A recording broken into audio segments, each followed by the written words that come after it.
Hey guys, you checking in. Now, in addition to my Street Fighter analysis, I want to kind of do this road to improvement because now that I'm quote unquote considered a tournament player, I need to switch up some things. I need to adapt faster.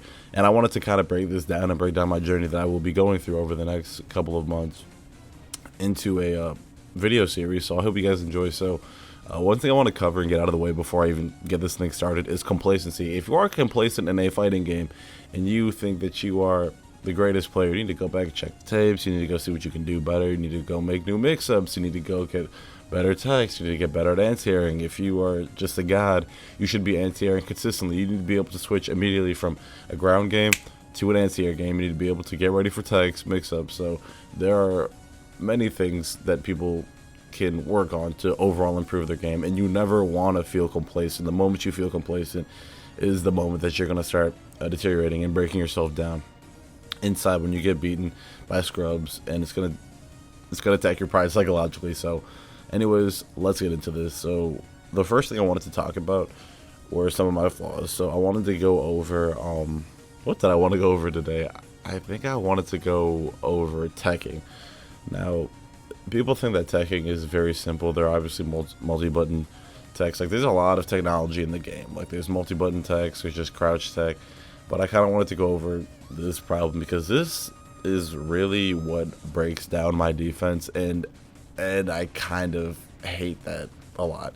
So if you guys don't know what Street Fighter is or how you block throws in a Street Fighter, you tech them, which is you throw them at the same time.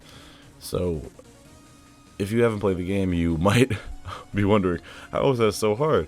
Well, throws come out really fast, and they can be pretty much reactionary. And unless you have good reactions or you have a solid read on an opponent's attack patterns, then you're not going to know when to tech. So my biggest problem is I will do too much crouch tech, or I will mash crouch tech, or when the opponent will back off, I'll do crouch tech, and then I'll get whiff punished with a sweep or a low forward, or heaven forbid, a Ken medium kick at ultra. So or a Ken forward at ultra, which is one of the epitomes of counter hits. You get hit by that, you take a full ultra. So what I wanted to go over was how I can improve this. And if you guys have watched any of my games, you will immediately notice that I do a lot of teching, I get a lot of counter hit string blocking, and I just kind of panic and get to the psychological state where, oh my god, if I get thrown, or I know the throw is going to come, but I just do not know when it's going to come, because, you know, after opponent will jump in and do a ton of mix-ups, and you should never be jumped in on the first place.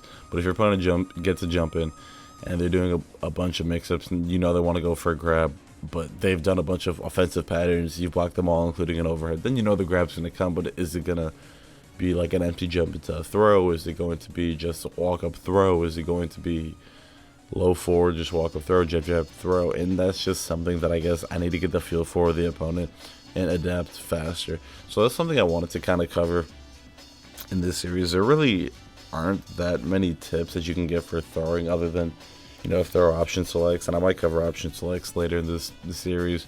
But my next episodes will probably be a little more in-depth because, you know, with teching, there's not much advice per se that you can give other than just get a feel for your opponent, recognize when they throw, what scenarios are fulfilled in which they actually throw you, and overall just don't mash tech, which is something that I need to work my way through.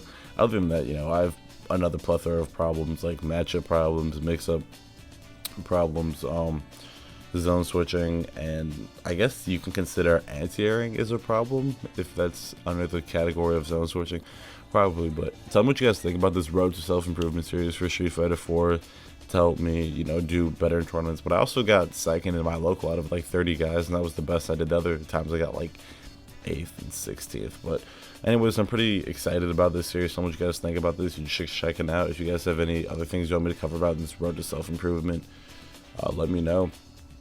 Be sure to follow me on Twitch, and take it easy, guys.